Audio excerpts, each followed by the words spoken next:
ಇನ್ನು ಸಿಲಿಕಾನ್ ಸಿಟಿಯಲ್ಲಿ ಸಿಲಿಂಡರ್ ಅಭಾವ ಹೆಚ್ಚಾಗ್ತಾ ಇದೆ. ಎಲ್ಪಿಜಿ ಗ್ಯಾಸ್ ಸ್ಟೇಷನ್ಗೂ ಕೂಡ ಯುದ್ಧದ ಎಫೆಕ್ಟ್ ತಟ್ಟಿದೆ. ಬಸವೇಶ್ವರ ನಗರದ ಎಸ್ಎ ಗ್ಯಾಸ್ ಸ್ಟೇಷನ್ ಬಂದ್ ಆಗಿದೆ. ನೋ ಸ್ಟಾಕ್ ಬೋರ್ಡ್ ಅನ್ನು ಹಾಕಿ ಸ್ಟೇಷನ್ ಬಂದ್ ಮಾಡಿದ್ದಾರೆ.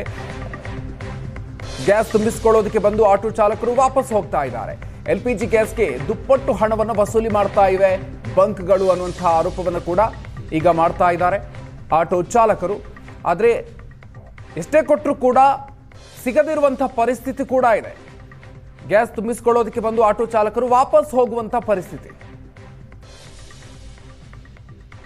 ಬಸವೇಶ್ವರ ನಗರದಲ್ಲಿರುವ ಮತ್ತೊಂದು total gas LPG gas bunk ಕೂಡ ಬಂದಾಗಿರುವಂಥದ್ದು. ಈಗ ನೀವು ನೋಡ್ತಾ ಇದ್ದೀರಿ, ಕಳೆದ ಒಂದು ವಾರದಿಂದಲೂ ಕೂಡ ಈ ಒಂದು ಟೋಟಲ್ ಗ್ಯಾಸ್ ಏನು ಬಂಕ್ ಸ್ಟೇಷನ್ ಇದೆ ಅದು ಸಂಪೂರ್ಣವಾಗಿ ಬಂದಾಗಿರುವಂಥದ್ದು. ಯಾಕೆಂತಂದರೆ ಎಲ್ಪಿಜಿ ಗ್ಯಾಸ್ ಬರ್ತಾ ಇಲ್ಲ. ಹೀಗಾಗಿ ಗ್ಯಾಸ್ ಬರದೇ ಕಾರಣ ಏನು ಬಂಕ್ಗೆ ಏನು ಬ್ಯಾರಿಕೇಡ್ಗಳನ್ನು ಹಾಕಿರುವಂಥದ್ದು. ಜೊತೆಗೆ ಎಲ್ಪಿಜಿ ಸಿಲಿಂಡರ್ ಗ್ಯಾಸ್ ಕೊರತೆಯಿಂದಾಗಿ ಆಟೋಗಳು ಕೂಡ ಇಲ್ಲೇ ನಿಂತಿರುವಂಥದ್ದು. ಈಗ ನೀವು ನೋಡ್ತಾ ಇದ್ದೀರಿ, ಆಟೋ ಚಾಲಕ ಕೂಡ ಈ ಒಂದು ಸ್ಟೇಷನ್ ಒಳಗಡೆನೆ ಪಾರ್ಕಿಂಗ್ ಮಾಡ್ಕೊಂಡು ನಿದ್ರೆ ಮಾಡ್ತಾ ಇರುವಂಥದ್ದು. ಇಂಥ ಪರಿಸ್ಥಿತಿಗೆ ಈಗ ತಲುಪಿರುವಂಥದ್ದು. ಈಗ ಸಾಕಷ್ಟು ಎಂಪ್ಲಾಯೀಸ್ ಇದ್ರು, ಅವ್ರಿಗೂ ಕೂಡ ಕೆಲಸ ಇಲ್ಲ ಕಳೆದ ಒಂದು ವಾರದಿಂದ.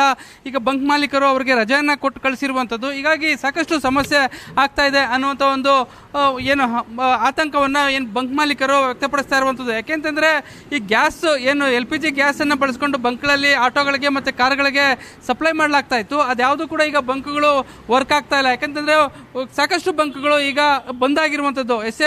ಎಲ್ಪಿಜಿ ಸ್ಟೇಷನ್ ಬಂದಾಗಿದ್ರೆ ಈಗ ಟೋಟಲ್ ಗ್ಯಾಸ್ ಬಂಕ್ ಕೂಡ ಬಂದಾಗಿರುವಂಥದ್ದು. ಹೀಗಾಗಿ ಸಾಕಷ್ಟು ಸಮಸ್ಯೆ ಆಗ್ತಾ ಇದೆ. ಈಗ ಇದನ್ನೇ ನಂಬಿಕೊಂಡು ಏನು ಆಟೋಗಳು ಓಡಿಸ್ತಾ ಇದ್ರು ಮತ್ತೆ ಕ್ಯಾಬ್ಗಳು ಓಡಿಸ್ತಾ ಇದ್ರು ಚಾಲಕರಿಗೆ ಸಾಕಷ್ಟು ಸಮಸ್ಯೆ ಆಗ್ತಾ ಇದೆ. ಯಾಕೆಂತಂದ್ರೆ ಈ ಒಂದು ಸ್ಟೇಷನ್ ಅಲ್ಲಿ ಸಿಬ್ಬಂದಿಗಳು ಕೂಡ ಸಾಕಷ್ಟು ಕೆಲಸ ಮಾಡ್ತಾ ಇದ್ರು, ಅವರಿಗೆ ರಜೆಯನ್ನ ಕೊಟ್ಟು ಕಳಿಸಿರುವಂಥದ್ದು. ಹೀಗಾಗಿ ಅವರಿಗೆ ಒಂದು ಕಡೆ ಸಿಬ್ಬಂದಿಗಳಿಗೆ ಕೆಲಸ ಇಲ್ಲ, ಮತ್ತೊಂದು ಕಡೆ ಈ ಒಂದು ಸ್ಟೇಷನ್ ಅಲ್ಲಿ ಗ್ಯಾಸ್ ಸಿಗುತ್ತೆ ಅನ್ನುವಂಥದ್ದನ್ನ ಆಟೋ ಚಾಲಕರು ಮತ್ತೆ ಕ್ಯಾಬ್ ಚಾಲಕರು ಬರ್ತಾ ಇದ್ರು. ಆದ್ರೆ ಅವರು ಕೂಡ ಈಗ ಬಂದು ವಾಪಸ್ ಹೋಗ್ತಾ ಇರುವಂಥದ್ದು. ಹೀಗಾಗಿ ಕಳೆದ ಒಂದು ವಾರದಿಂದಲೂ ಕೂಡ ಏನು ಎಲ್ಪಿಜಿ ಸಿಲಿಂಡರ್ ಅಭಾವ ಸೃಷ್ಟಿಯಾಗಿತ್ತು. ಹೀಗಾಗಿ ಸಾಕಷ್ಟು ಸಮಸ್ಯೆ ಆಗ್ತಾ ಇದೆ. ಇಲ್ಲಿ ಮಾಲೀಕರಿದ್ದಾರೆ, ಅವ್ರನ್ನೇ ಕೇಳೋಣ.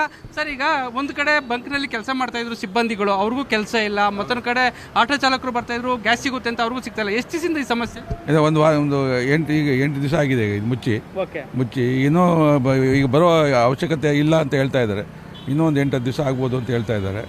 ಸೊ ಈಗ ಎಲ್ಲ ಕಂಪ್ಲೀಟ್ ಖಾಲಿ ಇದೆ. ಅದೇ ಎಂಪ್ಲಾಯೀಸ್ಗೂ ಸಫರು, ಇವ್ರಿಗೂ ಸಫರು, ಎಲ್ಲರಿಗೂ ಇಲ್ಲಿ ಪಬ್ಲಿಕ್ಗೂ ತುಂಬ ತೊಂದರೆ ಆಗಿದೆ. ಎಲ್ಲ ಬಂದು ಪಬ್ಲಿಕ್ ಮೊದಲಿಂದನೂ ಇಲ್ಲೇ ಇದಾಗಿದ್ದು, ರೂಢಿಯಾಗಿದ್ದು. ರೂಢಿ ಇದ್ರೂ ಇವಾಗ ಏನು ಮಾಡೋಕ್ಕಾಗ್ತಾ ಇಲ್ಲ, ಈ ಥರ ಪರಿಸ್ಥಿತಿ ಆಗಿದೆ. ಎಷ್ಟು ಜನ ಕೆಲಸ ಮಾಡ್ತಾ ಇದ್ರು ಸರ್ ನಿಮ್ಮ ಬಂಕಲ್ಲಿ? ನಮ್ಮ ಬಂಕಲ್ಲಿ 15 ಜನ ಇದ್ದಾರೆ ಸರ್. ಈಗ ಅವ್ರಿಗೆಲ್ಲ ಈಗ ಸರ್ ಊರುಗಳಿಗೆ ಕಳಿಸಿದ್ದೀರಿ? ಇಲ್ಲ ರಜಾ ಕೊಟ್ಟು ಕಳಿಸಿದ್ವಿ, ಊರಿಗೆ ಕಳಿಸಿದ್ದೀವಿ. ಒಂದು 4 ಜನ ಇಟ್ಕೊಂಡು ಕಾಯೋಕ್ಕೆ ಇಟ್ಕೊಂಡಿದ್ದೀವಿ. ಯಾವಾಗ ಗ್ಯಾಸ್ ಬರುತ್ತೆ ಅಂತ ಏನಾದರೂ ನಿಮಗೆ ಮಾಹಿತಿ ಬಂದಿದೆಯಾ? ಮಾಹಿತಿ ಬಂದಿಲ್ಲ. ಇದು ಒಂದು 15 ದಿವಸ ಆಗಬೇಕು ಅಂತ ಹೇಳಿದ್ದಾರೆ. ಕ್ಯಾಮ್ರಾ ಪರ್ಸನ್ ರವಿ ವೈ ಜೊತೆ ನಂದೀಶ್ ಮಲ್ಲೇನಹಳ್ಳಿ, ಏಷ್ಯಾನೆಟ್ ಸುವರ್ಣ ನ್ಯೂಸ್, ಬೆಂಗಳೂರು.